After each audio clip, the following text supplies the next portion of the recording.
Yeah, exactly. So yeah, I think this is. No, I actually don't think he is. I think he's right. I mean, Right. oh, he's one. Yeah. So what if that's his junior college? That's big. Is it? Yeah. It's some sort of convention center because the girls' NAI had it there too. There's my sister, my niece was there.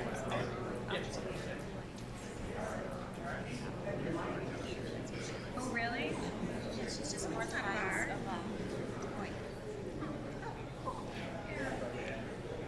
See, So that's like a 5 hour drive. yeah. So it's from Ohio to be in Baltimore, and then yeah, I agree.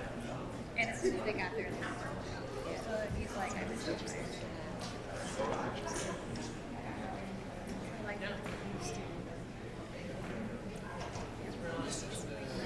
I know.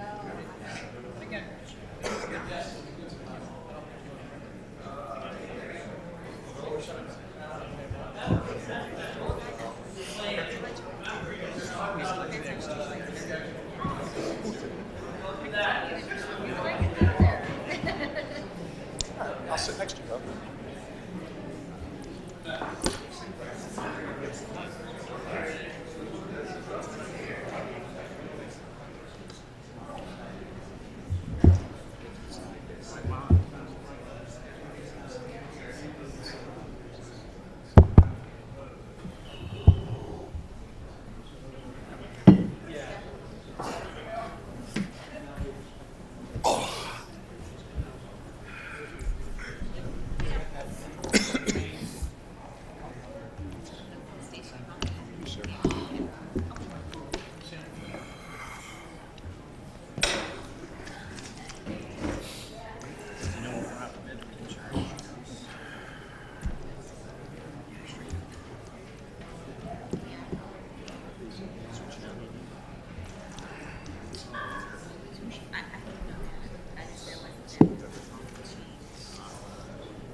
It's just, it's an internal document that the village only, the warning ticket, they maintain it here.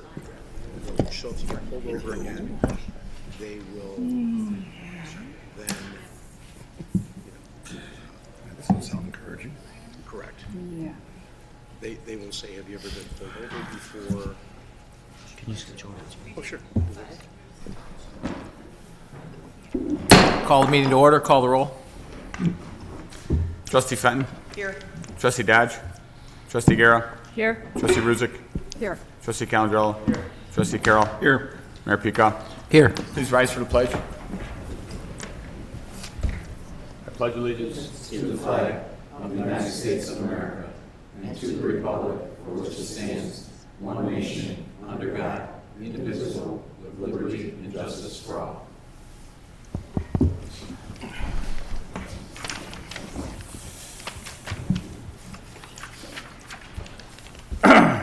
Approval of the April 2nd, 2018 regular meeting minutes. Mr. Chairman, Trustee Fenton. move to approve the minutes of the Board of Trustees meeting of April 2nd, 2018. Second. Are there any changes to the minutes? Call the roll.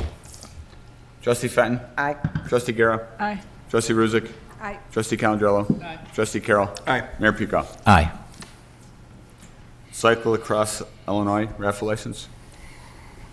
Mr. Chairman, Trustee Carroll. I move to approve issuing a raffle license to Cycle Across Illinois to conduct a 50-50 split the pot raffle during the trivia night for Illinois cops on Friday, June 8th, 2018, at the Orland Park Civic Center.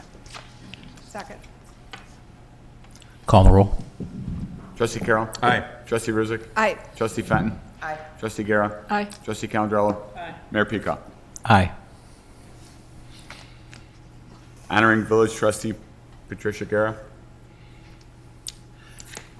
So at this time, I'd like to present Trustee Guerra with a plaque in sincere appreciation and recognition of her loyalty, dedication, and service and commitment to the Village of Orland Park and our residents. 15 years, and that's just here. I think it's much longer than 15 years when you look at the other commissions that she sat on. So she truly is a public servant and deserves all of our gratitude and appreciation for all of the hard work that she's done.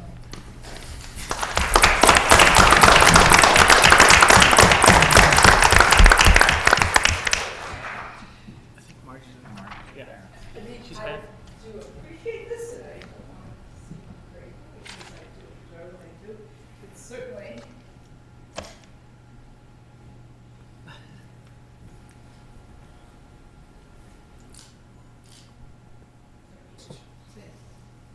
And I would, just like to say that I do appreciate this, and I do enjoy listening to the village and with the village.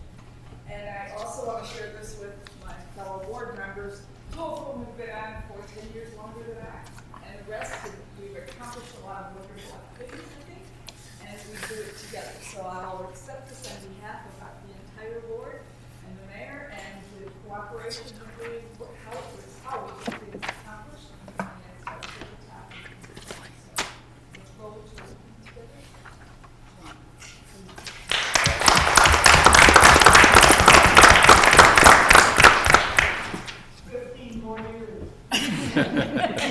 Thanks very much. Yep. Orland Park Metropolitan Exposition Auditorium and Office Building Authority. Mr. Chairman, Trustee Ruzick. I move to advise and consent to the appointment by President Peacock of Mary Siri to the Orland Park Metropolitan Exposition Auditorium and Office Building Authority, the Civic Center, replacing Trustee Patricia Guerra. Sorry, Pat. No. I believe I'm staying on, but just not voting. Do I hear a second? A second, sorry. Yes, so Mary Siri will be replacing Trustee Guerra as the voting member, but Trustee Guerra will remain the liaison between the Civic Center and the board. You have any questions or comments? Call the roll. Trustee Ruzick. Aye. Trustee Guerra. Aye. Trustee Fenton. Aye. Trustee Calandrello. Aye. Trustee Carroll. Aye. Mayor Pico. Aye. The Plan Commission Chairman appointment. Mr. Chairman, Trustee Calandrello.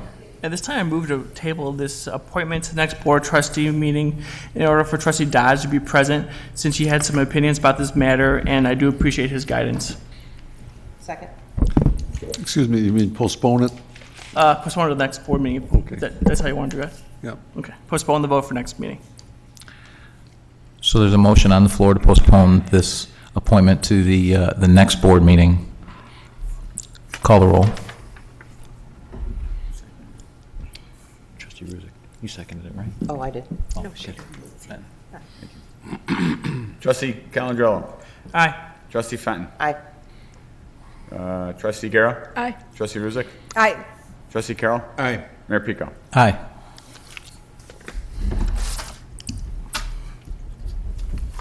Consent agenda. Consent agenda, item A, payroll for April 6, 2018. Item B, accounts payable April 3rd through April 16th, approval. Item C, budget adjustments, first quarter 2018, approval. Item D, village code amendment on Appendix B, fine schedule and Title IX ordinance. Item E, allowing a tower lease, Chicago SMSA Limited Partnership, DBA Verizon Wireless at 14600 South Ravinia Avenue ordinance. Item F, amendment to hotel operators accommodations tax ordinance. Item G, Orland Park Police Station stewardship. Item H, Churchill Pond, site ID number 29-11, shoreline restoration and stabilization. Item I, Brentwood Park redesign, RFP 18-013 award. Item J, Premier Veterinary Clinic, special use permit ordinance. Item K, amendments to Title 6, Chapter 1 Health Code ordinance. Item L, Village Code Amendment, Title 5, Chapter 2 Fees ordinance. Item M, 147th Street and Ravinia Avenue easement agreements with Nicor Gas Company ordinance. Are there any items to pull off the consent? I'll entertain a motion. Mr. Chairman, Trustee Ruzick. I move to approve items A through M of the consent agenda. Second. Call the roll. Trustee Ruzick? Aye. Trustee Carroll? Aye. Trustee Fenton? Aye. Trustee Guerra? Aye. Trustee Calandrello? Mayor Pico? Aye.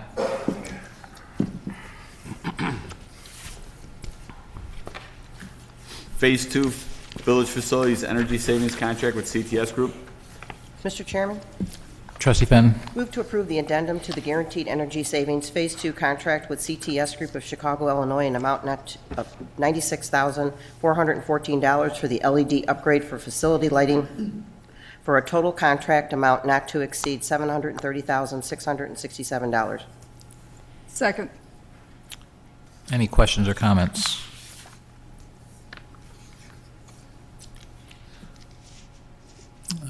John, do you want to go ahead and explain to everyone what this is about? Sure.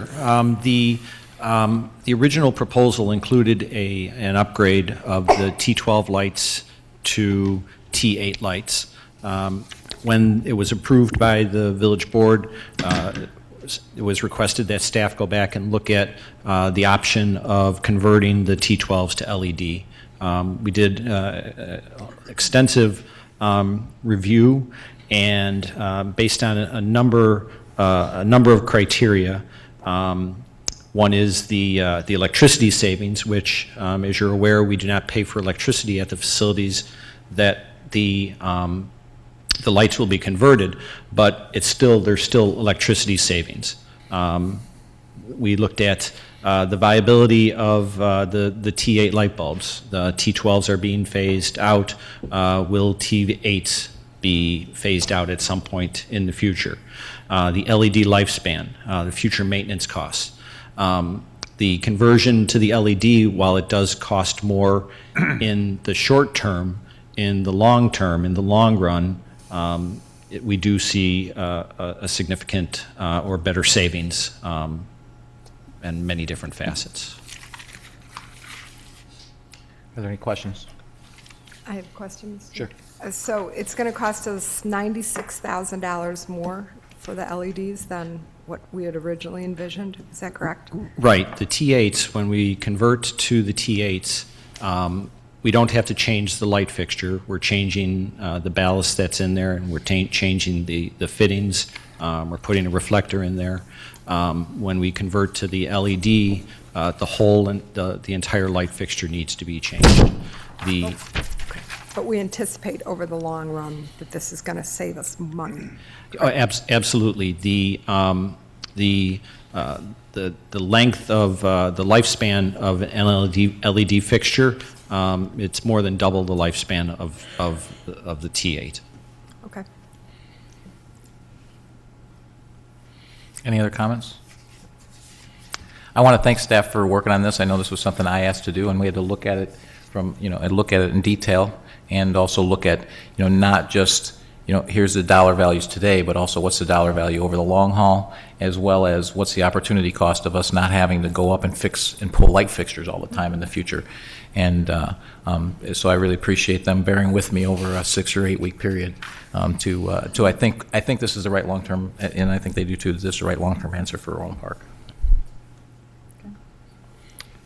With that, call the roll. Trustee Fenton? Aye. Trustee Guerra? Aye. Trustee Ruzick? Aye. Trustee Calandrello? Aye. Trustee Carroll? Aye. Mayor Pico? Aye. RFP Stellwagen Landscape Restoration.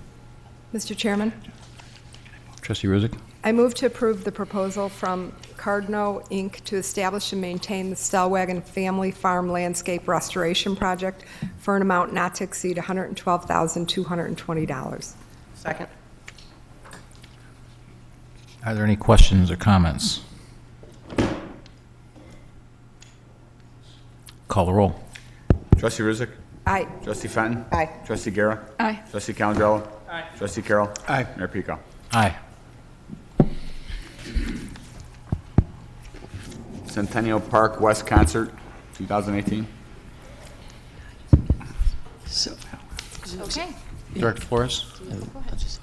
So if you recall, last month, we were asked to do a little bit more research on bringing a concert to Centennial West and to possibly identify a funding source. for that. We were able to identify a funding source for that in our operating account.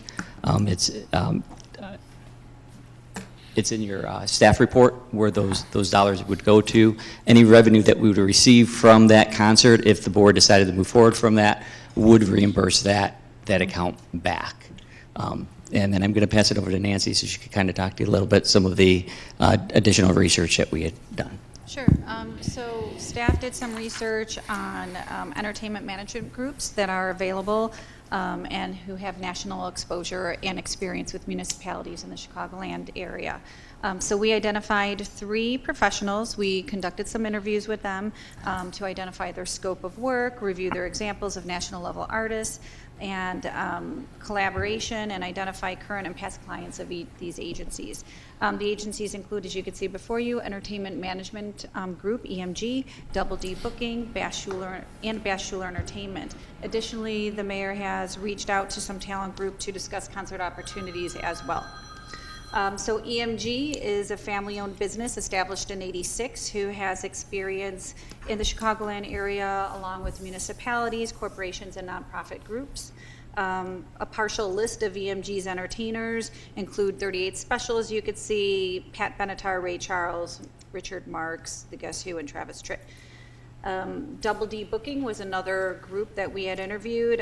Their talent buyer works closely with national agencies, bringing national talent to a wide array of festivals in the Chicagoland area.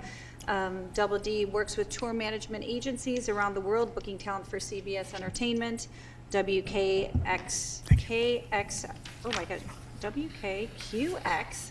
it's a tongue twister, WXRT, the Chicago Bears, and other municipalities as well. Some example lists of entertainers they've included in their repertoire are Keith Urban, Taylor Swift, Tony Bennett, Dave Matthews Band, so they have a pretty extensive reach as well. Bass Schuler was another group that we have experience working with, and we interviewed them as well. They're best known for a lot of names on the college circuit, festivals, and corporate market today. Their agents offer music with comedy speakers, live novelty games, and a variety acts. Some of their local municipalities that they've worked with are Buffalo Grove, Highland Park, and Bartlett. And some examples of the list of entertainment they've worked with are Herman's Hermits, Ides of March, Jefferson Starship, and Rare Earth. So in addition to the last meeting that was held, Trustee Dodge had asked Sarah to do some research on other municipalities, on what they do and how they do it. And I don't know if she's here to She is. talk about that. Oh, perfect.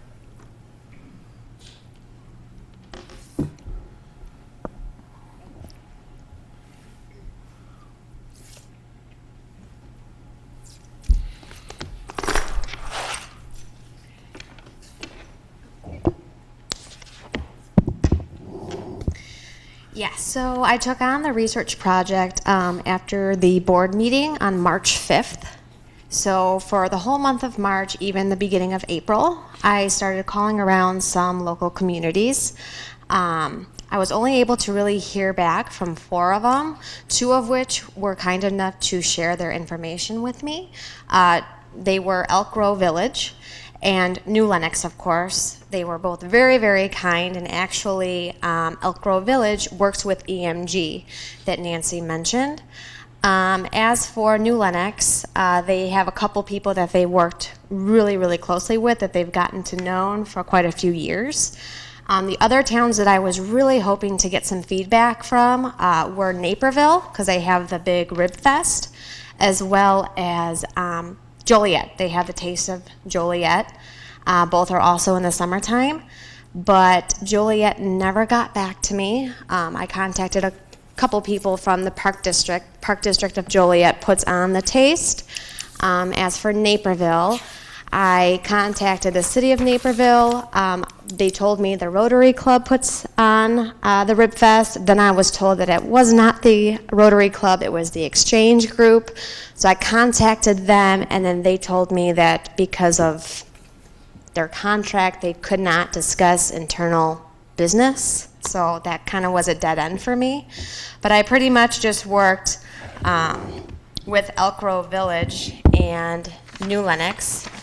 And New Lenox did share their budget with me. So pretty much what it costs for like porta potties, beer, food vendors, the concerts, so pretty much the band. And then Elk Grove Village also shared with me too their budget. And I must admit too that both communities really stress the fact that they really don't make a revenue from it. Elk Grove Village, they do not charge at all.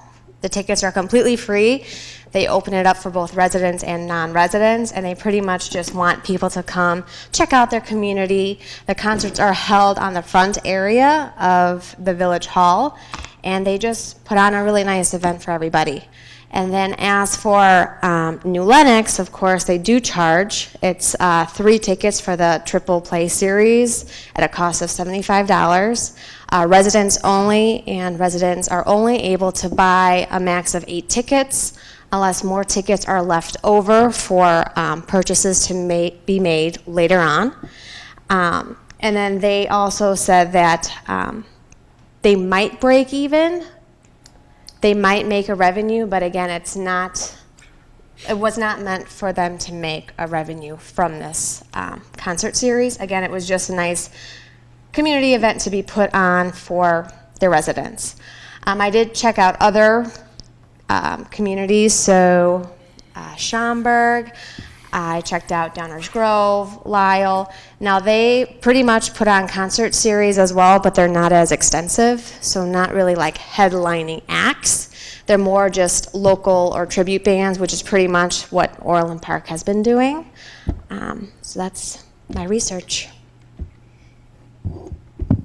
I might add too that I also spoke to Trustee Dodge about this earlier today, and as he had mentioned in the last board meeting that the intention for Centennial West is to be more of a Ravinia light type of atmosphere, and where people would be allowed. And he had asked me to mention this tonight, so I'm delivering the message that he really would like to see this where people could bring in their own food and alcohol. Based on our business plan that we have presented, a good deal of our revenue that we'd be receiving would be from the sale of alcohol and then some of the food vendors.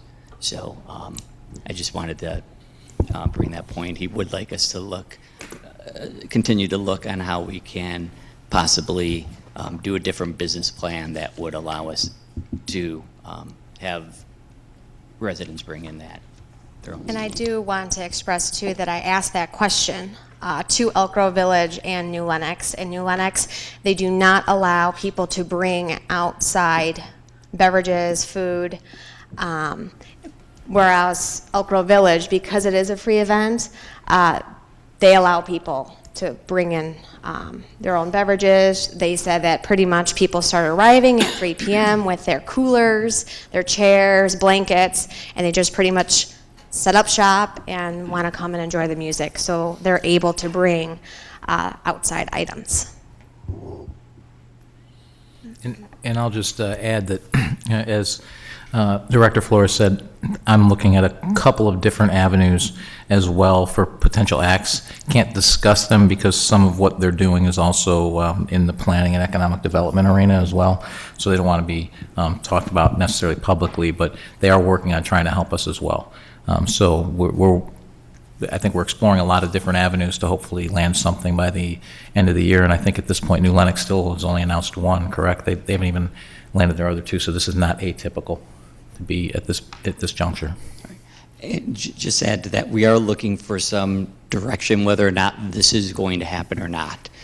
We do have we've actually held up our program guide until tomorrow to determine whether or not we have to, we're going to advertise for this. We don't necessarily need to know the name of the band right now, but at least we need to lock in the date for Director Flores to give direction to some of these potential people that we might be working with, or to the mayor, as he had stated that he is working along with. But we do need to know whether or not this is a go or no-go for that September date. Mr. Mayor? Trustee Calandrella. First of all, I want to thank staff for all their hard work and researching and kind of putting us with the facts in front of us. And I know it's been a discussion for a long time. So I want to thank you for starting this discussion. I think we had a lot of input and a lot of information. I know that there was conversations about canceling a free show for residents for this show, and I'm glad we talked out of that, because I think we want to make sure we give our residents the benefit of a doubt of a concert versus taking that away and having them charge for it. But I just don't, I guess my perspective would be, let's hold off on it unless some great opportunity comes away where we can budgetarily do it.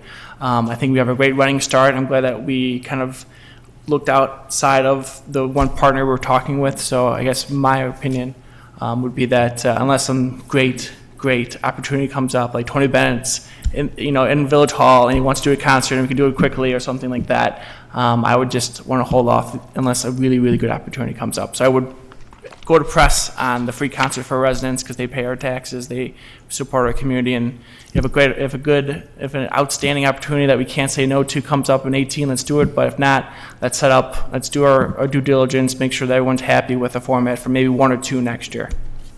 Mr. Chairman. Trustee Carroll. First of all, let the record reflect that a 32-year-old just picked Tony Bennett as his dream concert. Second of all, I will say that what Sarah had just mentioned as far as her research was similar to what I've been hearing, which is that, as an aside, I've been wanting to have a concert series out at Centennial Park for as long as Village has had any ownership interest in that land. But I'm hearing also that it's a long process to even get to a break even. And I will note that our revenue assumptions in this budget that was prepared by staff, first of all, estimates ticket sales in the number of 5,000 attendees, which is, as Director Flores told us last meeting, would be a 150% increase over our largest attended concert last year. So that's a big assumption. Secondly, as Mr. Lamargo pointed out, our revenue assumptions also indicate food and beverage sales, and I also heard that Trustee Dodge had some concerns about not allowing residents to bring in their own food and beverage. So those assumptions probably aren't realistic either. So when we look at the fact that we're talking about an event with expenditures budgeted at just short of $200,000 that are not budgeted for this year, combining that with what I'm hearing from these other villages and what Sarah told us tonight, I agree with Trustee Calandrella that this is something that definitely should be continued to be looked into, but not for this year. There's no way we can come up with this money in light of everything we've heard about our sales tax forecasts with the stores that are closing in town. We just got notice from the Municipal League about potentially our income tax sharing numbers being less than we had projected. It's a big number for something that probably will lose money this year, and I just think it's not fiscally responsible to even talk about it for this year. Certainly maybe look at it, continue to plan, and see if we can come up with another business plan, like Trustee Dodge mentioned to Mr. Lamargo, for next year when we can get a little bit better handle on what we're expecting. Mr. Chairman? Trustee Gere. I think it's unfortunate, but I totally disagree. Our staff has done a wonderful job of research. And talking with Mayor Balderman from New Lenox, they do make money, revenue off of the sale of food and beverage out there. They have a beautiful courtyard that was designed for this, as was our Ravinia South, we're calling it, but Centennial West. It was designed to host a concert, and we can put it off forever. We've identified a revenue source. The money exists that we can take from the facade fund. It's been rolled over, I see, from one year to the next.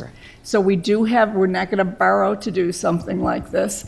New Lenox example, if we follow theirs with a triple play, I'm not suggesting we should do 3, but with one, they sell their tickets out to just their residents immediately. It has never gone beyond New Lenox residents because it's that popular. The one statement that Mayor Balderman made when I met with him was that in some ways he regrets that he labeled it as the triple play and the dollar sign is attached to it. He'd like to raise his prices a little bit, but much like we have established the Taste as a free event, they have established their triple play at the 3 tickets for $75, and he doesn't feel he can move on that. We provide a free event. The Taste of Orland is fabulous concerts, entertainment. Our residents love it. that's free. You don't have to buy a beverage, you don't have to buy food. It's there if you want to, but you have a free concert, and that's every year, and it's a 3-day event. I think our residents would respond to a higher level of entertainment. We get a good response at Centennial West now with the concerts, and they're local bands, they're tribute bands, but they're nice. If we had the next tier up, I think we could fill that place easily, and that was the belief of Mayor Balderman as well, when he actually took the time to come out and visit our venue and said, I can see where you can accommodate so many more people than they can because their site is limited and the buildings are around it and they only have so much space they can use. So if it were my wish, I think I'd like to see our staff go forward this year. Trustee Fenton? I concur with Trustee Gura on the point of that's what Centennial West, when we went into that agreement, when that subdivision was being put in, our intention was to have it as a Ravinia South. And with that said, the concept was if we ever went to higher end bands, yes, you'd have to pay for your ticket to get in, but it was always under the feeling that you would still be able to bring your picnic basket and your cooler with you. And once this started coming up in a conversation that we were discussing, and I did a survey amongst numerous people who I know that go to our current concert, and they said they didn't mind a ticket price, but they said once we took away the opportunity for them to bring their own food and beverages, they said they wouldn't attend. There again, a small group of individuals, but that's not what we told the people when we went into this venue of developing that 4-concert series out there. It was to make it like the Ravinia South. So to go along with what Trustee Dodge said and Trustee Calendrell and Trustee Carroll, I would recommend that staff that we don't go along with this for this year. We do more research with it because I think we're rushing into it.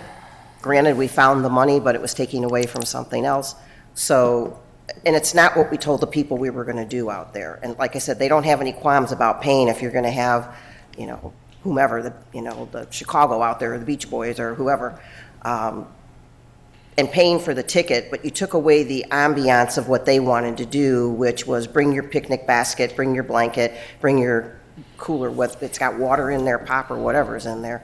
So I think that's where I have a problem with this, because we are relying on the sale of food and beverages. And I think when it was presented, it really wasn't presented that people couldn't bring anything in other than a blanket or a chair. So that's my opinion. Mr. Mayor? Trustee Ruzick? So I guess I'm kind of in between. And you tell me who the act is, and I'll tell you if I think it would be worth doing it this year. So if you're telling me you've already locked in a date that you're ready to go with, I'd say no, unless you know who the act is going to be. Because some of these that I've seen, you're not going to be charging and getting $30 for people to come to these. So I don't know what the availability of the performers are. So I would all be, I would be for trying it this year if we had the right act. What date are we looking at? We're looking at the September 2nd? That's Saturday. That's Saturday. Of Labor Day Of weekend? Labor Day, yes. Okay. So I have a few things. One is the canceling the free show. I don't know where anyone brought that up. I'd never heard that mentioned about canceling a free show, because that was never the intent. This was supposed to be additional, not to get rid of the free shows that we had. Staff has done a great job investigating this. As far as rushing into it goes, we have a plan in place. We've spent about 4 months, actually, the first meeting, I guess, was about in November, so hard to say that we've rushed into it. I think developed a pretty good business plan, talked to the people who have done it to have a pretty good idea, and I've seen the plans from, as far as the police and the staging and all of that. That's very thorough. So another year of planning is not going to change what our plan is. With that said, I also was there with Mayor Balderman and had a couple other meetings with him as well, and they do run it their goal is to run it at a slight profit, but if they run it at too much of a profit, then the acts want a piece of the gate. So that's always their goal, and that would be ours as well. With that said, I think if we did something like this, we could advertise it on its own. It doesn't have to sit inside of our program guide. So my suggestion would be is that you roll out with a program guide with all of the stuff that we have in place, and if we land the right act, and we can do a September concert. I mean, if we don't get one in the fold in the next month or two, we're going to have to pull the plug anyways, and then we'll be further along as far as getting potential acts next year. But if we do get a really good act, why wouldn't we do this if we get that? But I wouldn't hold up advertising in order to do that, or necessarily hold up a date. We can always generate another date, and we can always advertise. And a lot of these acts as well, and the groups that, or the individuals that find the acts, will help advertise these things, because obviously it's important for them as well to get people out. So I think that would be the best way to go, is to say, let's advertise what we have, and then let's keep seeing. We've got a lot of lines in the water. Let's see what we bring in, and then when we bring it in, then we can make that decision if we go forward or not with whatever act we get. Mr. Mayor? Trustee Ruzick? And maybe we don't have to stick with that September 2nd date. Is that written in stone for some reason? I mean, I'm just thinking maybe that's going to be a more in-demand date at this point. It is a popular date as far as Labor Day festivals Right. go. Naperville has some items going on, and there's local towns that have events going on. However, the challenge is that even looking at September, the people that we've spoken with were guiding us to make a decision. You need to make decisions soon, because these acts are going to be taken up. I mean, unless you have a contact or you have somebody. Right, but those acts have to commit and say they're interested, which they haven't yet either, right? Well, no, because we haven't had the authority yet from the board to go ahead and lock in those dates. Because once we commit with an act, we're committed. So we just need clear direction whether or not we have authorization to enter into conversations. And in addition to that, we need to pick one of these vendors to work with. So we can't say to, Triple D that we want you to go and look for an act, and then ask the other vendor, go find us an act, and then if New Lenox. So we just need to go with we need to pick a person that we're going to work with, and as far as authorization to be able to use those dollars. And if we have those two things, then I think we can be a little bit more flexible with the dates, because we'll have to work with availability of stages and everything. So those are really the two things. If we're going with a specific vendor and do we have the authorization to utilize those dollars? Mr. Chairman. Trustee Carroll. I understand the predicament staff is in, even if, while your idea is probably a good one, that we don't have to make a decision as far as advertising, there are other factors that are at play here with vendor that they might talk to, et cetera. I know it's not a decision tonight, it's discussion only, but if staff's looking for direction, it's either at 3-3 based on the discussion we had tonight from the members of the board that are here, or if we take into consideration the comments that Trustee Dodge left with Mr. Lamargo, then it's 4-3 against moving forward right now. So I don't know if, Mr. Chairman, you want to give staff that direction, but there clearly isn't a direction to move forward at this point. And based on what Mr. Lamargo is telling us, it sounds like they kind of want that direction. I think, based on what we heard tonight, the best course of action, polling the board, would be to move it to next year. I think we have direction to move forward with your advertising for all the free events. I think that's the one thing that we have, and my understanding, and I have frequent conversations with Trustee Dodge, is that he would like to see this event. So I don't know where it would be 4-3 against at the present time. So if nothing else, I would say move forward with the advertising, and then I think we have to. My personal opinion is you need to continue to have these discussions and find out what acts are available. Because we keep hearing, this is the same conversation we had a month ago, and I haven't heard anything about any acts being actually available. The two that I'm having conversation are specific acts, but like I said, unfortunately, I can tell you guys privately, I just can't release this publicly at this time. Mr. Chairman? So I guess maybe we could get consensus, because I too would like to see people be allowed to bring in their own drinks or food. I mean, if that's, I don't know if there's consensus on the board for that. I think the ability to buy something there too is good, but I'm not sure what the consensus of the board is one way or another. Mr. Chairman? Mr. Mayor? I know what your opinion is, I was- Kathy. Trustee Fenn. I was just going to say that according to this plan, unless I'm misinterpreting it, there is no one can bring anything in, because you're relying on them to do the purchasing of our products to pay for the event, correct? Well, the alcohol you could see on the budget brings in approximately $10,000. The ticket sale is what's key as well. We want to be able to sell those tickets if we could hit that 5,000 number, that will bring in $150,000 at $30 a ticket. And we can expand the number of people as well. The 5,000 is, that's what New Lenox does right now. We can certainly, and we talked to Mayor Baldwin about this, we could certainly host more than that. His suggestion to us was two things. One is more than 5,000, given our location and the size of our village. And the second thing is to vary the ticket prices based on the act, and don't do a triple play, do one act at a time. Those were his suggestions. Right, but my question is, with the proposal that we have before us, it is barring individuals from bringing in food and beverage, correct? Yes, that's correct. That's correct, because it's part of our revenue source for bringing in. And I know Sarah wanted to mention one more thing as well. Right. I spoke with the special events coordinator from New Lenox, who works with Mayor Baldwin on the Triple Play series. Who? Oh, Balderman, sorry. My apologies.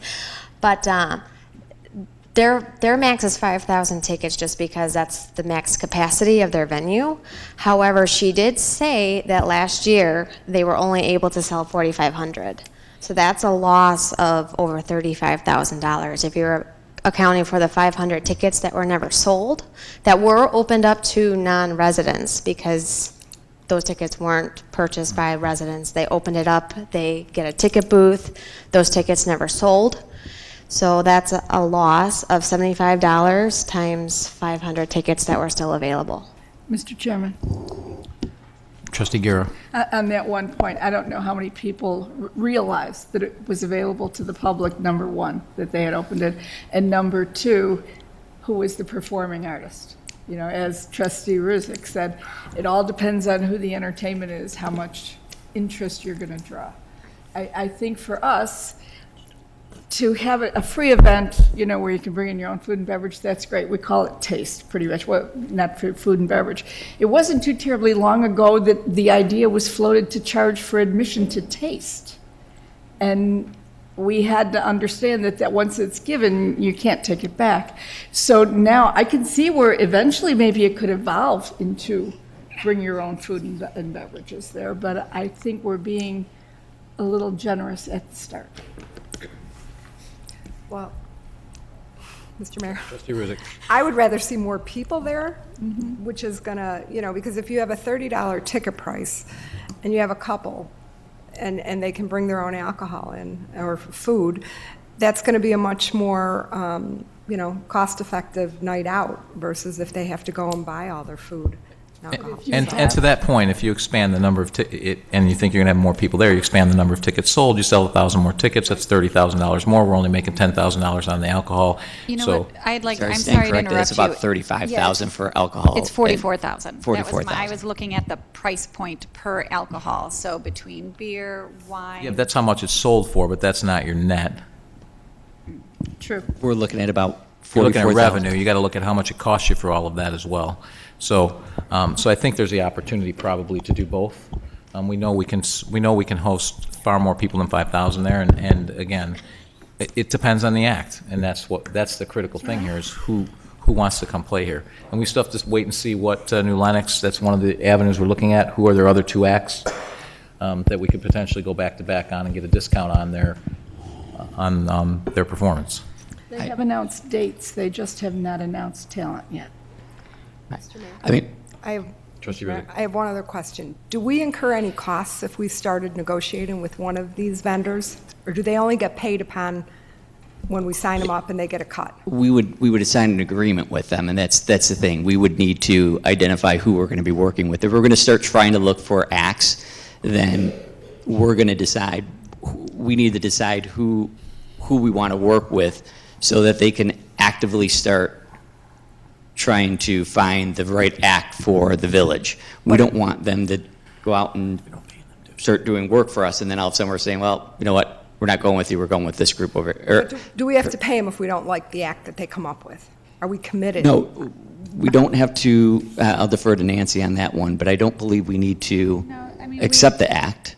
No, but we need to give them a guideline. They were asking what genre we were interested in. Our demographic, most towns seem to enjoy that Journey, REO. You have people in their 40s to 60s who really like those bands that were popular when we were in high school. So I think that's probably to start with what we can afford with $50,000 that we have budgeted. I mean, anything more current than that is going to cost more money. So again, I think to reiterate what Joe had said, we've been on pause to get direction so we can actively pursue with an agent to start doing the work, identify the bands that are available, secure the stage. You know, there's a lot that goes into the background. And right now, the sound and stage company has the stage on hold, but they're not going to hold it forever if someone is actually looking to book it. So we need to be able to either move forward, or you tell us what you want us to do.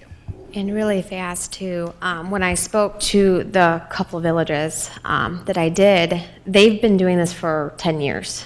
They said that they were coming up on 10 years, and that they had to kind of play around with who to book. So what is the community interested in? And it seems like what you said, it seems that rock is more of interest. I know when I was speaking with the special events coordinator at New Lenox, she said that this triple play series, they've done themes to kind of draw people in, and they've done country, and not too many people showed a bunch of interest in it. It was more the rock, so they have booked Journey, REO, Cream, and there's Heart, Chicago. Buddy Guy. Yep. So, and then Elk Grove Village, they've had a couple, but this year they're doing Big and Rich, so something a little bit different. So they're definitely trying different genres, that's for sure. It's just trying to narrow in on what Orland Park likes. And just to add to that too, that the quality of the act also depends on the dollar amount that we're willing to spend as well. Mr. Chairman? Trustee Carroll. Kind of following Trustee Ruzik's idea, might it just be easier if we pull the board right now, right across, yes or no, whether we have, I think we all agree if we're going to do it, we want them to be able to bring in food and drink. So that means that our revenue projections for food and drink would not be anywhere near what we're talking about. Would it be best, Mr. Chairman, if you just ask each member of the board tonight, yes or no, should staff continue to negotiate with an agent? I'll take a straw poll. No. Because I really want them to be able to bring their own food.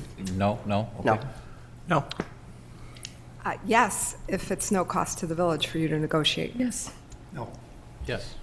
So we're split, so, which is where I figured we'd be. Next. So my suggestion would be is not to, again, to roll forward with your advertising for all the other events. Don't hold those up. And then we'll continue to press forward with, looking for potential acts and see what when we shake the tree, see what happens. And if we don't shake the act free and the stage goes away, well, then the stage goes away and it's over for this year. But if we shake the act free and it works, then we make it happen. Right. So in order for us to at least try and secure an act, that one concert, which was one of the things that I did talk to, I thought I talked to a number of board members on. I thought I brought it up last time, but our free concert, which costs the village about $25,000, it was. I had made the suggestion that we could probably not have that to help offset the cost to put towards this concert. After talking to Trustee Calandrello, we decided that we are putting it back on. Director Flores has identified an alternative date for that. So we believe that if by looking at this continue with the direction of the board that I'm hearing, that we'd probably still move on the September date for the Chairman, point of order, there was not a consensus to move forward on it, so I don't know what we're talking about. To continue the research on it, not commit to anything. Yeah, but we the weren't research. committing on anything. I don't think But that's what I just to, said. we'll have to lock in a date for that free concert, and so we identified an alternative date for that free concert in July. I believe it was July. So if for some reason that we decide not to move forward with this paid concert, we would not have a concert on Labor Day weekend. Mr. I just Chairman? want to know if that's okay with the board with that. Is that or to the alternative, we could continue with our tradition of having a free concert on Labor Day weekend and be more flexible with this other opportunity so that whatever talent is in the area on whatever date, then we can see if that would work. I would concur with Trustee Guerra on that. I think logistics. Be flexible on your other dates with the concert that it's a little bit harder to get the act for than Labor Day, which we know is a very hard day to book. And I think, I'm not sure if we answered your question, Trustee Ruzich, regarding the contractor. So in order to enter into that contract, from my understanding when we briefly met with him, that we would enter into a contract with that vendor and he would start actively looking to secure talent for said date of what works for the village. So I guess the question is, are we then bound to take whatever he gets us, whether we like it or We not? give them the genre that we would be interested in, and then he would come back to us with bands that are available, that are free. So I would just suggest that maybe our attorney review the the contract, Agreed. and see what liability. What it binds us to. Yeah, what it binds us to financially. Because is that okay? Yeah, that's absolutely okay. The reason why we wanted to keep that September date open is because logistically, this is a very big undertaking. I know it sounds, Director Flores and her team and Director Couch and his team have done an amazing job in putting special events together so it looks, very seamless, but there's a lot of work that's put into that. So to put in a concert that's going to draw more than 5,000 residents potentially to our venue, to just simply say we can do it in July or pull it off by July or June or July or August, it's a pretty big undertaking. We want this to be successful as all of our other events. So if we did do this, it would probably be sometime in August, September that we would have this concert with that. It's fine, but it still opens up, as Trustee Guerra said, more dates than just having one locked-in date. The Saturday before Labor Day, that's one date, and this way you have more flexibility. Yes, and I apologize, I don't mean to keep belaboring this, but that's one of the reasons why we wanted to move that free concert from Labor Day to the July date so that we would have a lot more flexibility with that. This is my point.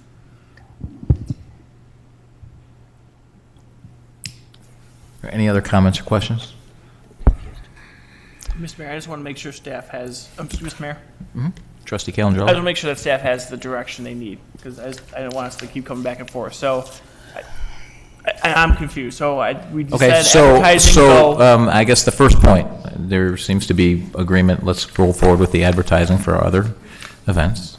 The second point, my suggestion, I think what I heard here is let's put the free concert back on Labor Day where it's been in the past. And that, Okay, that was, is that straw poll on that? Yes. Yes? is that possible, staff? well, yeah, no, we absolutely can. We absolutely can. So- It just, so that it seems just like we have- pigeonholes us. It just pigeonholes us a little bit more. So that seems like that, we have that direction. And so that's just one date that we can't have for anything that you might find. And then it seems like we're split on the 3-3 on the other. But we haven't committed to anything, and so we need to get more information on what the contract actually binds us to, if anything.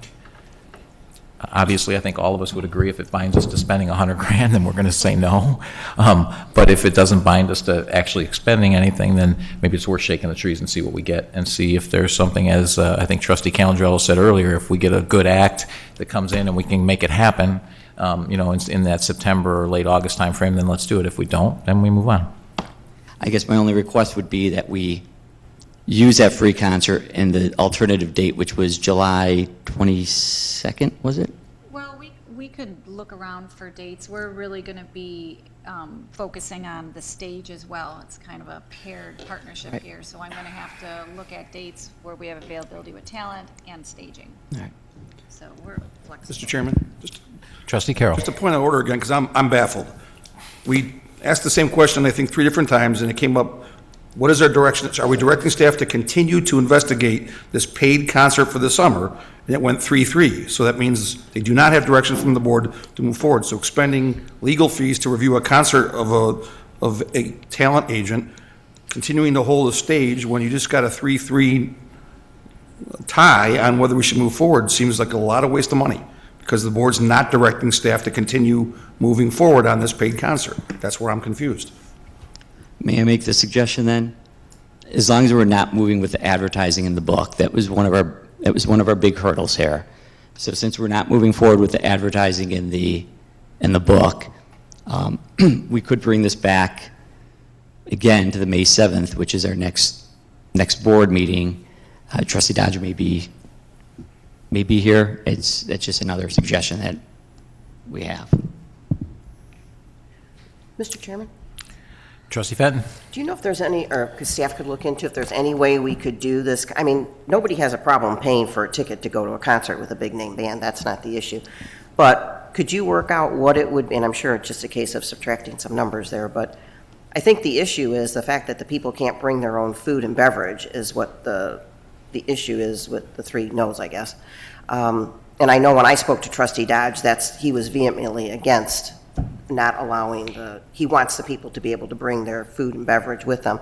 So could you find out what the cost would be if you had this big name band, if the ticket price, and what it would be if you didn't rely on that food and beverage? Could you bring that back to the May 7th board? Yes, In the yes, meantime, absolutely. move forward with the advertising of the rest of it? Yes. And move the Labor Day concert back to the free concert back Yes. to Labor Day?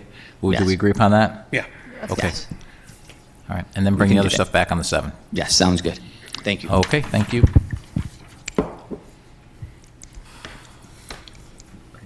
Yep. Discuss building access. So Joe, I have a question for you, because suddenly my access to certain offices and such were limited and reduced from where it's been before, and I just want to know why. So I guess I'm confused by access, because I double checked with the staff, and all officials have access to all of our buildings, all of our departments. However, some of our buildings, we have, not everybody has electronic access, and I think that's where maybe some of the confusion was. So the areas where electronic access is not provided are those buildings that have a reception area. So for example, if you go to the police department, they have the fishbowl. You could walk in and they'll buzz you in. If you go to recreation, they have the staff right up there that can buzz everyone in. Same thing with public works. There's people that are buzzed in. I don't think I think it's just a matter of just streamlining things and just streamlining things that way. And so I don't know what access you had before or not. So but I know that you have I'll tell you access. what I had access to before. Not that I've used it much, but I have used it. So I had access to Public Works, which apparently I don't anymore. I had access to Parks and Rec building, just to on the other side of the Village Hall, which I don't anymore. Had access to all of finance. Had access to PIO. And probably most importantly, I had access to our emergency headquarters location, which I don't have access to anymore either. So those are kind of the big things that I believe I should have access to.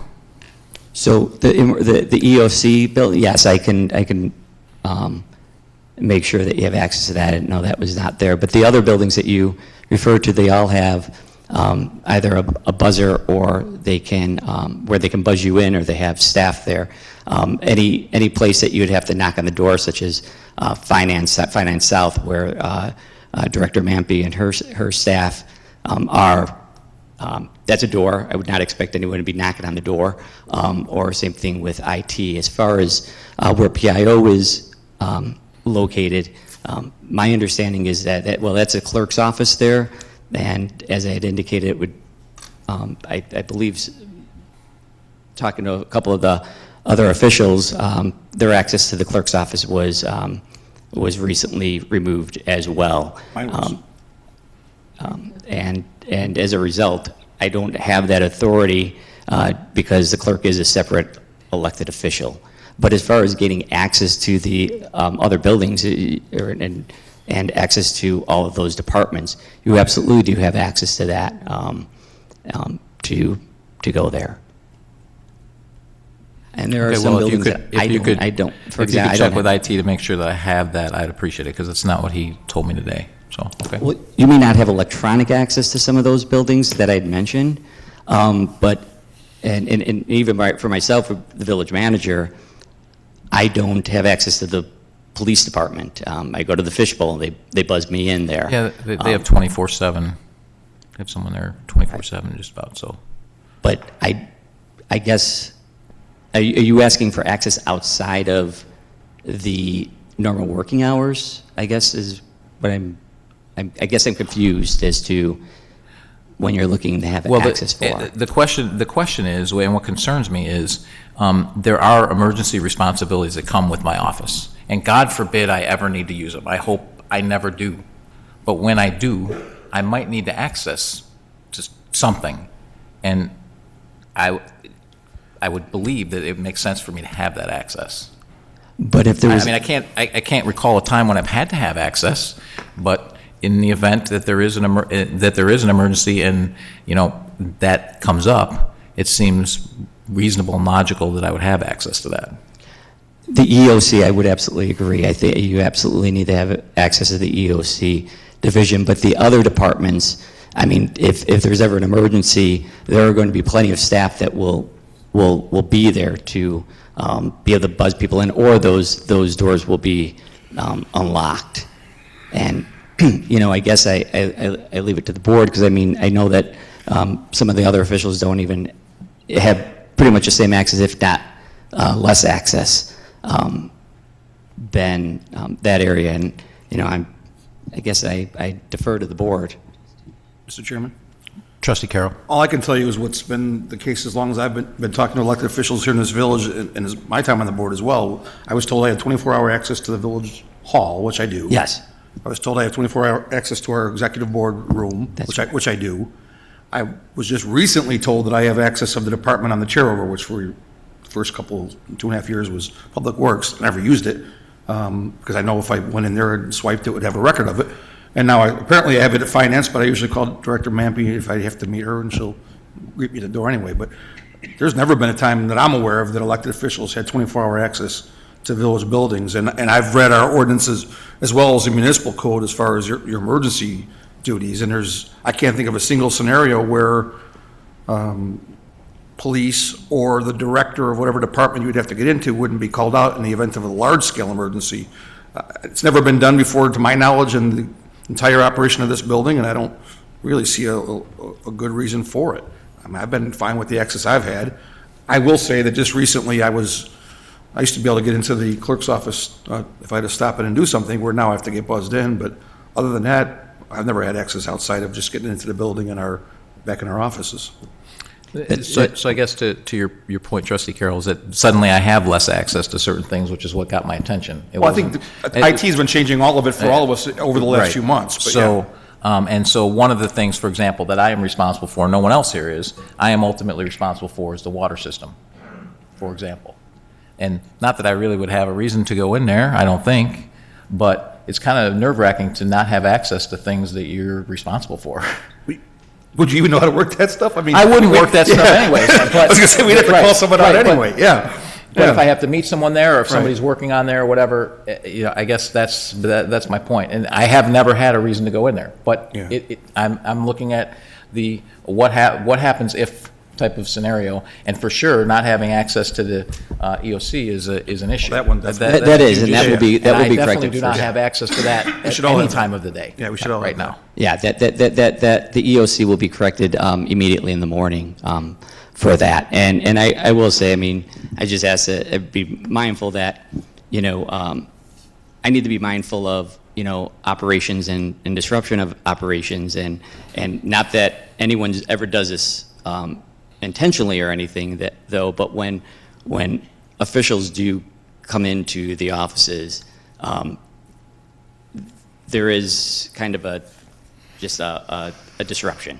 And it's not that anybody's going in there and creating disruption. It's just, I think it's just a natural reaction to when any official does that. A lot of times it happens if myself or assistant village manager Keating or Freiling walk into offices from time to time.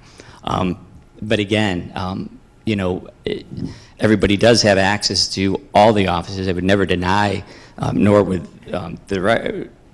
we'd never deny any access to any official during those normal working hours to be buzzed in on those few buildings. Again, you'd always be able to get in there. I Mr. don't Mayor? ever see there be a time. Trustee Garrett. Maybe what would help, and we've had these made up in the past, I don't think we have a current one. Staff would make up a card, the laminated card had all the directors' cell phone numbers on it, each department, so that if there were such an emergency, as you said, you could call ahead to the director and meet them there, and the director could get access to their own buildings and whatever their resources would be, like the water department. We probably should get an updated one. I don't Absolutely. think I've seen one. Couple of years. Yeah, it's Yeah. been a while, and that's something we should all have. So, Yes. so my suggestion would be two things. One is, I think that's a very good suggestion. I think the other thing is a clear understanding of what we have access to and what we don't, both either with electronically or being buzzed in and at what times. And then if there's any gaps in that, then we can discuss it. Does that make sense? Yes. All in favor? Aye. Aye. All right, that's our straw poll. All right, so, thank okay. you. There you go. Ready? Electricity aggregation regulated fee increase. Mr. Mayor, the board voted on February 19th regarding an electrical aggregation company. Our consultant, NEMAC, put out for bid, and which resulted in an award that the board approved on February 19th to execute a purchase agreement with Nordic. We executed that agreement with Nordic, and the rate at that time was 7.38. We executed that agreement on February 20th. Then the information went out to our customers. There were mailings that were sent out identifying the change effective, May of 2018 for the 16-month period. And then we were notified, pursuant to the contract, we were notified by Nordic that they received the FERC, the Federal Electrical Regulatory Commission, a notification on March 9th. We were notified on March 19th via U.S. mail that they were increasing, based on that FERC regulatory ruling, that they were increasing their rates.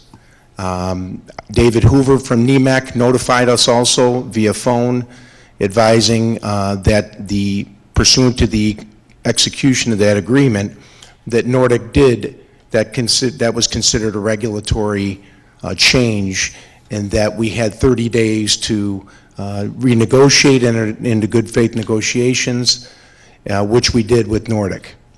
NEMAC, we requested NEMAC to then put out for a rebid, a refresher rebid, of which information that I have here today that was provided to me from our consultant that I could share with the board if you want.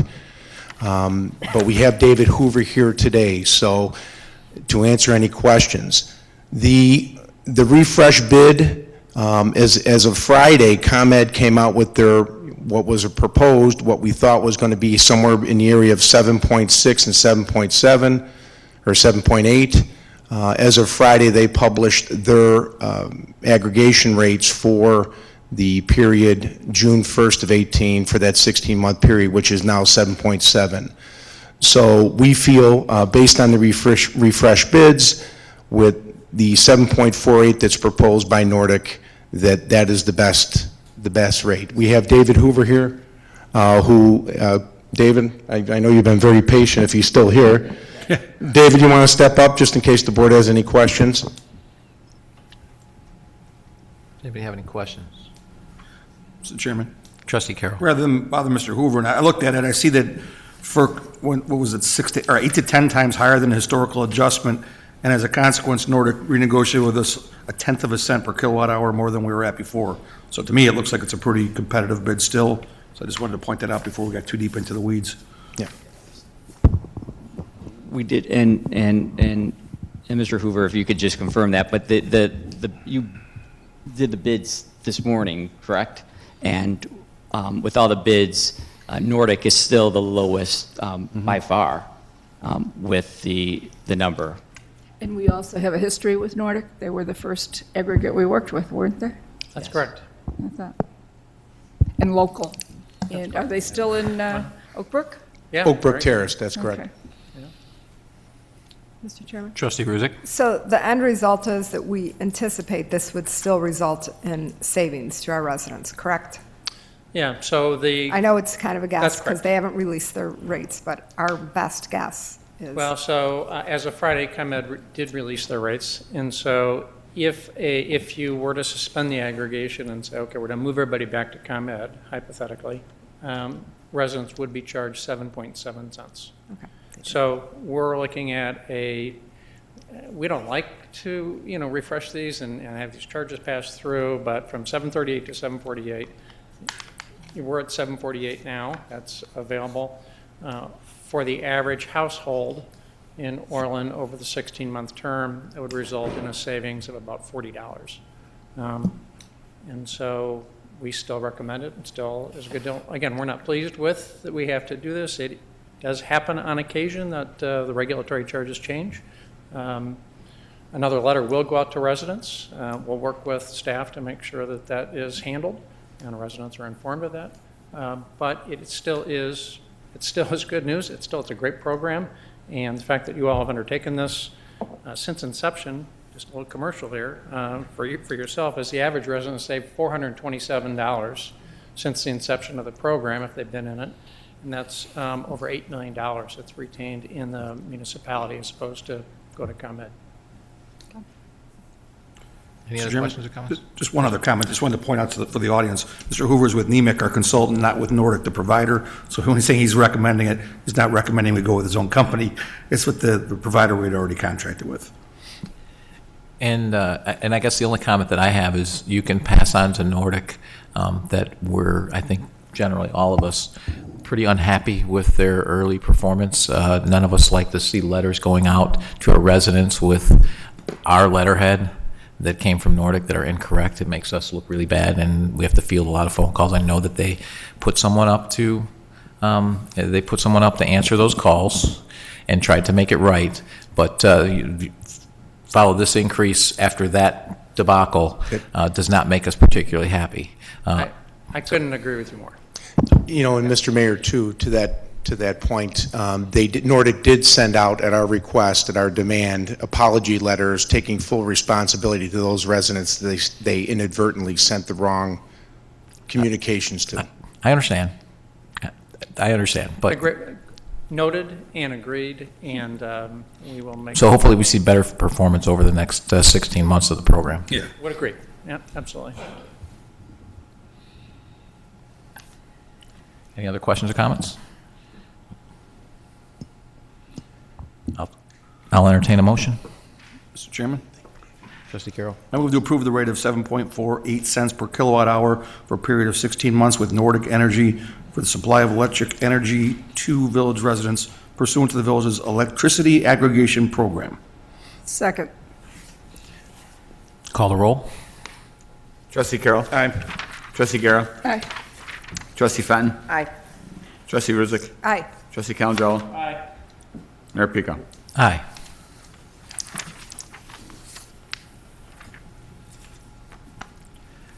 We have three non-scheduled visitors. Mary Ann Malin.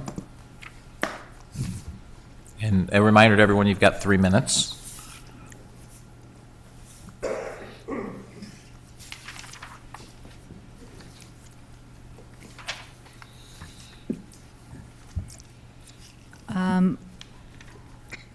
I was talking to some residents lately, and no one had ever heard of something called Agenda 21. Has anybody ever heard of the UN Agenda 21? Okay, well, we've heard of the UN, right? Everybody knows, we all agree on who the United Nations is. But in 1987, they created a plan for sustainable development. And the action plan to implement it was signed onto in 1992 by U.S. President Bush and 178 other nations. It was called Agenda 21, the Agenda for the 21st Century. Considered unsustainable under this plan, middle-class lifestyle, single-family homes, private vehicles, meat-eating, air conditioning appliances, dams, farming, and, well, people. This plan is not in the best interest of people. And it was brought here. Clinton began to implement it in the United States in 1993 by creating the President's Council on Sustainable Development.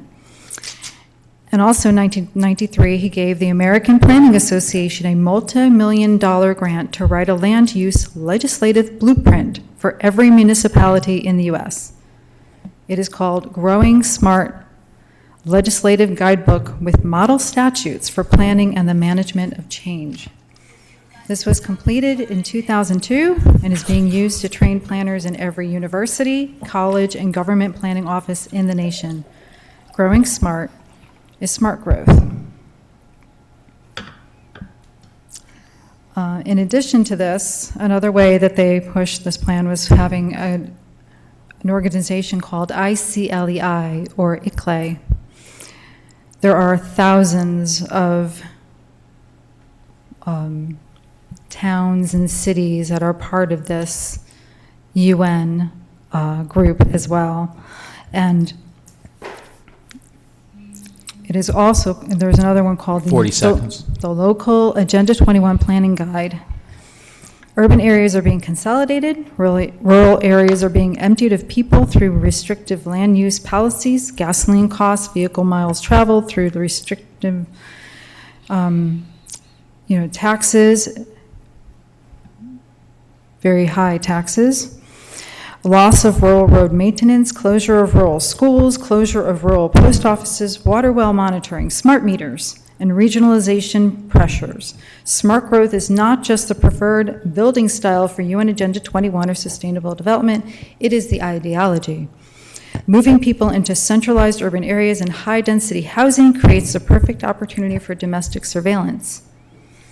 This ideology is being used as a justification to radically change every city in the U.S. and to impose regulations dictated by unelected regional boards and commissions. It is remaking government.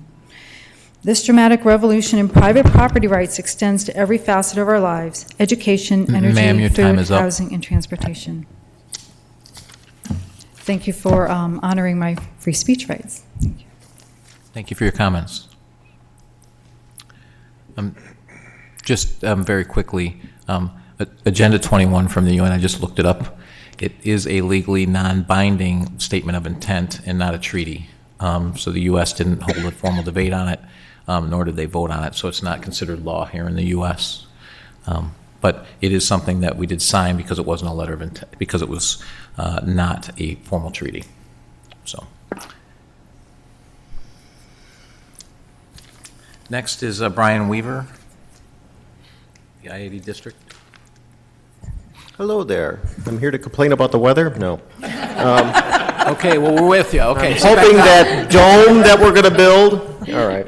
So I was reading in the patch, recently, Orland patch, I think it was, and what caught my eye was the comments about I-80 district, and that I think the mayor, you're being held accountable for like 11 months of no action.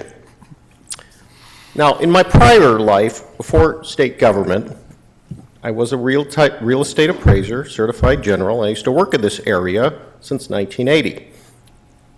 So I want to remind everybody that property has been pretty much on everybody's radar since 1995. We were all watching Friends, brand new, when they were talking about it. So it seems unfair for anyone in this room to be held accountable for what doesn't get developed down there. But as far as real estate stuff, and I've offered the mayor unsolicited advice, like I do with my own family, and he answers sometimes. He's gracious enough to answer when he has time. I know he's a busy guy. So I'll give you all the benefit of an email. I'm not going to send him tonight. The zeitgeist out in real estate land for industrial is what they call last mile warehousing. So we may not get Amazon, but you might want to focus a little bit on last mile warehousing, which is pretty much when the vans come out to drop off the stuff from Amazon, they have to put it someplace. It also refers to return centers too. That's what's going on in industrial for the last 3-4 years. But you're not site selectors. You can't really affect the market. You can't site select for these companies. They have to do that on their own. You can accommodate and you can facilitate. That's about all a village really should do. So I wouldn't blame anyone in this building as to why those properties aren't being developed. And sometimes owners don't have a lot of time to spend, and they may not. When I used to teach appraisal classes, I used to teach people this: you can do nothing with your property, you can rent it, you can utilize it, you can give it away, you can sell it. So if you use those initials, that's drugs. And I always tell people you have to be on drugs to have real estate. But that's how I used to get my students to remember that. So anyway, take it easy on everybody as far as short horizon lines on developing property down by I-80. All right. Thank you very much for your comments. And Tim McCarthy, no, not the chief, his other brother, Tim, that also went to the same high school and the same class. Couldn't have been too confusing. Before I give my You don't look it. Well, thank you. Before I begin my 3 minutes, may I request to present to the board a written copy of the statement I'm about to make, with your permission, sir? Sure. Okay. Can I get through here? I'll get it. Listen. I can't make this. I'm not saying anything. Yeah, okay. I got you a copy here. No, easy this way. Look at this one. Not saying anything. All right, thank you.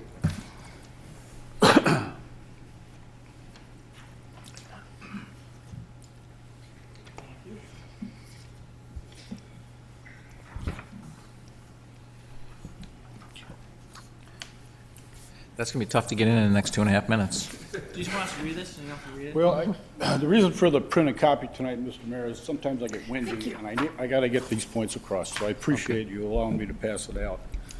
But I'll begin my 3 minutes by introducing, my name's Tim McCarthy. I'm here tonight speaking on behalf of a dozen locally owned businesses who have come together to form the Orland Park Small Business Association. Since 2009, the locally owned businesses in this community have participated in numerous hearings, 3 town hall meetings, and countless discussions around Orland Park businesses to offer video gaming to our customers. The reason that locally owned business need this are numerous and have been discussed at length. I'll not go there. While our neighboring communities take in much needed revenue from licensed video gaming, Orland Park owners must compete on an unlevel, uneven playing field, and residents are left to watch as revenues fly out of our town. Because we are sensitive to the concerns we heard from our residents, and because we live here and own businesses here and want to protect our community, the small business owners work to craft the most restricted video gaming ordinance in the state, one that doesn't allow video cafes, gas stations, excuse me, or liquor stores. Over the past couple of months, the Orland Park Small Business Association worked to educate voters about these facts in preparation for the most recent election.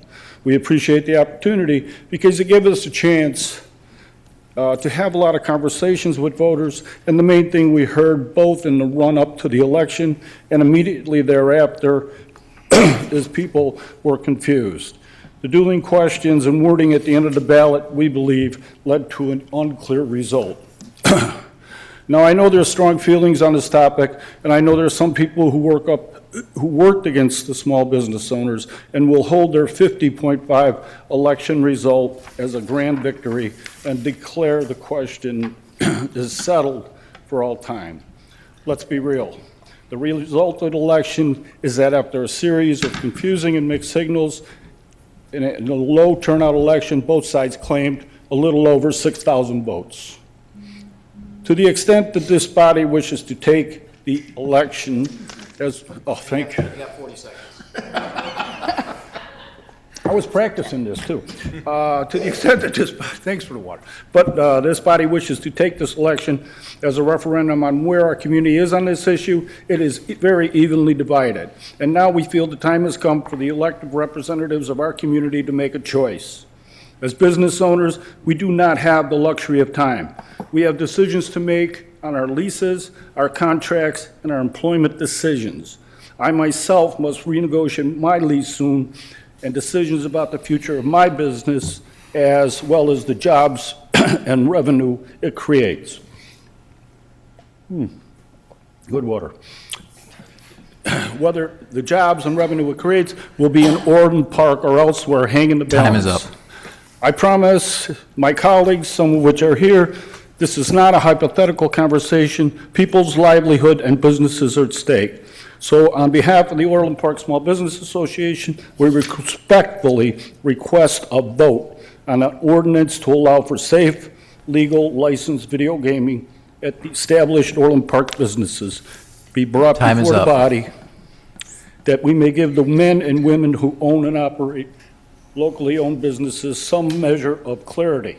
Thank you for your time, and thanks for the welcome. You're welcome. Thank you. Board comments, Trustee Guerra? None, Mr. Mayor. Trustee Carroll? Thank you, Mr. Mayor.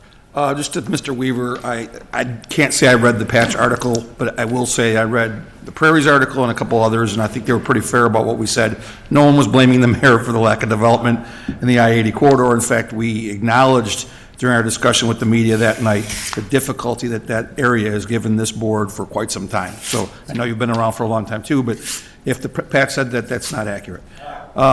Furthermore, I know we talked a couple times before about the robocalls that were going out. Over this weekend, we saw a group purporting to be, or identifying themselves as Orland Park TV, which is actually the village's cable TV channel, and they're not. So they were talking about doing some live streaming at one of our board meetings that they were talking about doing tonight. They are not Orland Park TV. Orland Park TV is the Orland Park Village channel. There's a lot of people out there putting out messages, trying to pretend to be somebody else, or putting out robocalls, claiming to be a concerned citizen. When in doubt, please call the village hall, because they can tell you whether something is an official communication from the village or whether it's not. And that group, I don't know who they are. I have some information, but I'm not prepared to share that yet. But they are not affiliated in any way, shape, or form with the village. Thank you. We have another resident wants to speak, Arnold Gackey.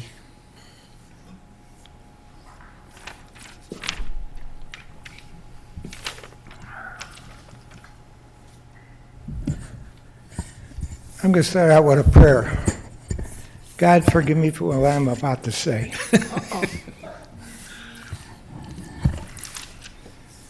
I was at a meeting at the Civic Center when Mr. McCarthy spoke about he welcomes the referendum, the way it'll turn out. He figured that the people would vote for video gambling, or what he said, video gaming, all right?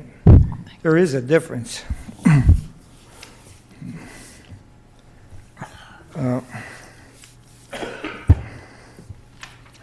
The basic principle for the board members is to assume all taxpayers are idiots until their actions are proven, prove your assumption. The basic principle for taxpayers is to assume the board members are idiots until their actions are proven assumptions. The basic principles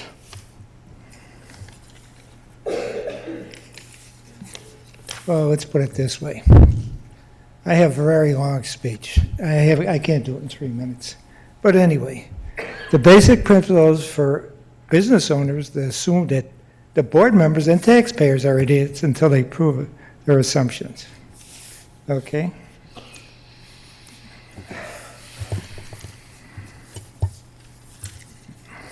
There wasn't an election or a vote on video gaming, video gambling. Both votes were in favor of not having it and keeping the ordinance they have now. I don't know what has changed. He wants another vote. All right, you open a business, and you know you have to compete against other businesses. All right, so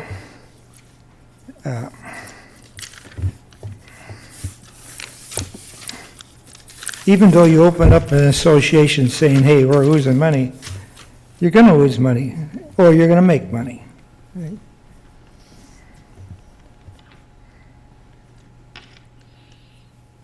And the rule was no gambling, okay? As soon as a rule is accepted as absolute, an exception to that rule will be occurred. All right, and that's what he wants. He wants an exception to the rule. How much more time do I have? 10 seconds. Huh? 10 seconds. 10 seconds. Okay. Well, at the next board meeting, I think, I'll speak again about this, but thank you for letting me exercise my tongue. Thank you. You're welcome. Thank you very much for your comments. Thanks, Arnold. Trustee Fenton? Just two couple things. Just want to let everybody know that if you're interested in what work has been going on out at the Nature Center, take a drive down Southwest Highway and you'll be able to see that they've put in the new sidewalk and some of the walking paths are already being graded. They've graded for the amphitheater that's going to be out there, so there's a lot of work going out there. So if you get a chance to take a buzz by, you really can't get in because it's all gated and everything, but it really looks nice that we're finally able to do something out there.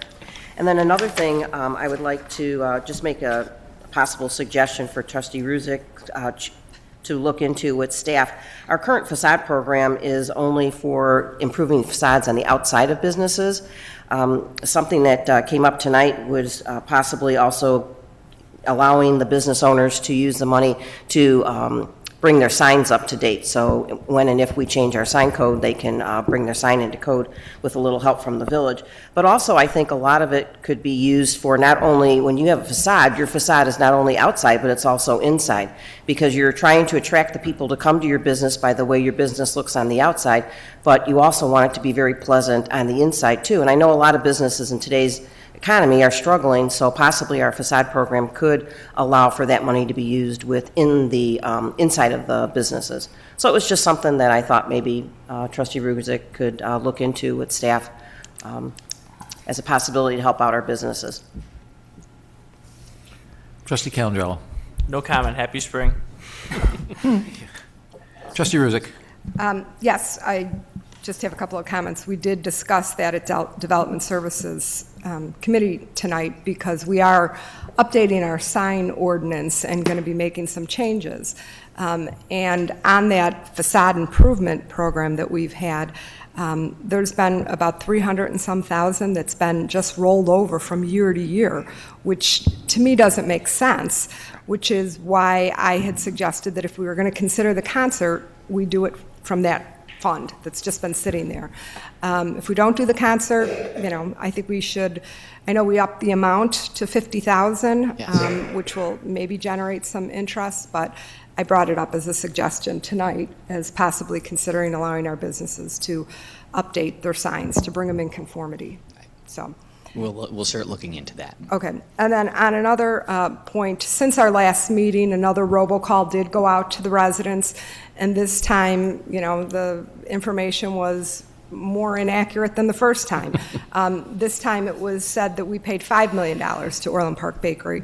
And I know the village has made a statement on this, but if anybody is interested, here are the official minutes from our action back in 2014, which approved a payment of $447,000 in relocation costs to Orland Bakery. No further money has ever been paid to Orland Bakery. I just think, again, it's important to clarify this information, not only for those trustees who voted on it and who are being maligned by the information, but also our business, Orland Park Bakery. They're out there being accused of taking $5 million. So if anyone's interested, here's a copy of the ordinance. Since you mentioned the robocall, I came out and said immediately afterwards and said it's off by at least a factor of 10 that I'm aware of. I didn't go back and look exact numbers, but it's at least a factor of 10 is what that was off. I also had Chief McCarthy investigate it, and as he pointed out, there's nothing illegal about it, but it violates FCC rules. And so, again, what the village has a link to that website that you can complain and send that to the FCC. That would be the proper authorities to do that. So a few things from tonight. So one, we had some discussions, which is good. We don't always agree. We have 3-3, 3-3, 3-3, 3-3 on the same issue, no matter how we went about it. But the conversation was civil and the discussions were held in public so you could hear what we're thinking. That is important, and that's the way things are supposed to work. So we're not always going to agree. That's just the way it is. Okay? And that's a good thing. I'd rather see that and get different opinions on the table because then we come up with some good ideas through the process. To Trustee Carroll's point of the state of Illinois, it's a big number that they're cutting back. So they've increased, to be clear, and I've said this before, they increased your taxes 67%, yet they have cut our sharing of per capita sharing of income tax by 10%. So that coupled with the fact that they're skimming 2% off of all the sales tax they collect for us, they're charging us 2%, so it's about $500,000 this year, to cut us 24 checks, just to be clear. So the state is continuing to act irresponsibly when it comes to your money, not just taxing you to death as a resident, but also skimming off of what your village has gotten historically for decades, skimming that off as well because they can't stop spending their own money. So very important that you know that we're facing external threats outside of just the economy. We have some threats from Cook County and from the state of Illinois that we as a board have to deal with going forward because we do stay fiscally responsible, but sometimes that means we're going to have to make some tough decisions that the other entities can't do. Regarding economic development, since it was brought up, and don't mistake this as he's not thinking about these other areas. I realize there are other areas in town. We have the Harlem area where we've had some nice development there recently right off of 159th. We have the old Andrew property. All those things are in play as well. But if you look broadly speaking at three areas which are really critical, it's the I-80 corridor, it's the downtown, and it's the mall. Okay? We've made some very good progress on all fronts, some a little bit more visible than others. Some will be very visible in the next 18 months, starting with the mall. It's not a short process to develop. These developments take a long time. Sometimes it takes months of conversations, and if there's landowners involved, they have to come to an agreement before they even come to us with their ideas. So we have a development going into the mall to a Sears that closed just a couple weeks ago, and they should be breaking ground hopefully pretty soon. They're trying to, now that Sears is completely going away, they had to redo some of their designs on the interior, which is slowing them down a little bit, but it's still an 18-month to 2-year process to rebuild that, so it'll take some time, but you'll see some excellent changes there at the mall. The downtown, we had an RFQ went out that everyone is aware of, and we interviewed a couple of people, which everyone is also aware of, which is public knowledge, to redevelop the entire triangle area and not just sell it off piece by piece. So, and I think we were, I think I can safely say publicly that we were thrilled by both of the interviews that we had. They were both very good. So that's something as well, but that's something that will not get done in 6 months. Everything won't be built. It's going to take 3-4 years probably to develop that whole site, but hopefully you'll start seeing some action there relatively soon. The I-80 group, to the point of I think back to 1995 when we annexed it, and we've got 3 buildings there, a couple of senior living facilities, a church, and a fire department. There wasn't a whole lot of activity. We did do some very good stuff as far as getting it rezoned previously, but there hasn't been a whole lot of activity. Some of the activity that has happened in the last 11 months, which isn't really apparent, but is happening, there's an I-80 corridor development group between Mokina, Tinley Park, and Orland Park. And we actually will be talking about that group on August 24th at the Will County CED event for brokers and developers. So we are one of the featured groups for that. That's our first time really going out publicly with everything that we've talked about. The board, all 3 boards from all 3 towns have agreed on some basic principles, and it's really a gentleman's agreement at the time. It's not an intergovernmental agreement, but we've talked about the things that we'd like to see out there and the things that we wouldn't like to see out there. And so so we're working together to market that as a group, not just one off. Other things have happened out there. The property owners are working on listing the site for the first time, which they haven't in the past. They've already listed it with, they have met separately with Illinois Intersect and Illinois Deco and have listed it. So those are the 2 biggest places to have it in their database, and they do. And then they're also working, they promised me they're working on it right now to try and get it listed as well so that we can see it on our sites. They had some family issues, and so that's kind of slowed them down for a couple of weeks.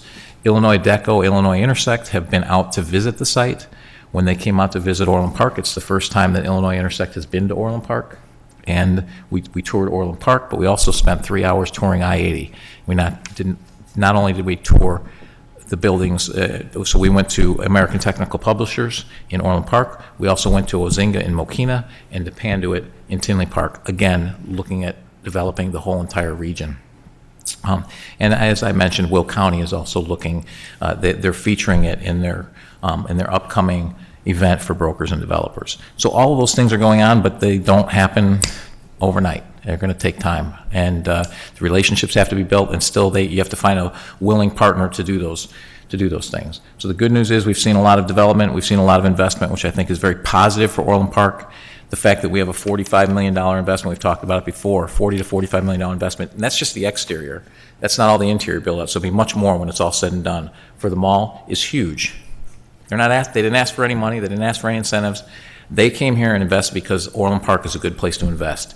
These RFQs that were given to us, these two that we advanced plus the other 4 that we received, they came with ideas for the downtown, the entire triangle area, because they believe Orland Park is a good place to invest. So that's the message you should be taking from this. And yes, we know we're facing issues from Illinois, we know we're facing issues from Cook County, but others, the business world, in spite of all that, is still looking at investing in Orland Park, so that's the positive. But it is going to take time, it's not going to happen overnight.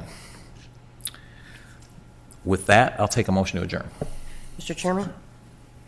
Oh, sorry, take a motion to go to closed session. Mr. Chairman? Trustee Munn. Move to go into executive session for A, approval of minutes, B, collective negotiating matters between the village and its employees or their representatives, or deliberations concerning salary schedules for one or more class of employees, C, setting the price for sale or lease of village property. Second. Call the roll. Trustee Fenton? Aye. Trustee Calandrello? Aye. Trustee Guerra? Aye. Trustee Ruzick? Aye. Trustee Carroll? Aye. Mayor Pico? Aye. Have a good night, everybody. Enjoy the snow.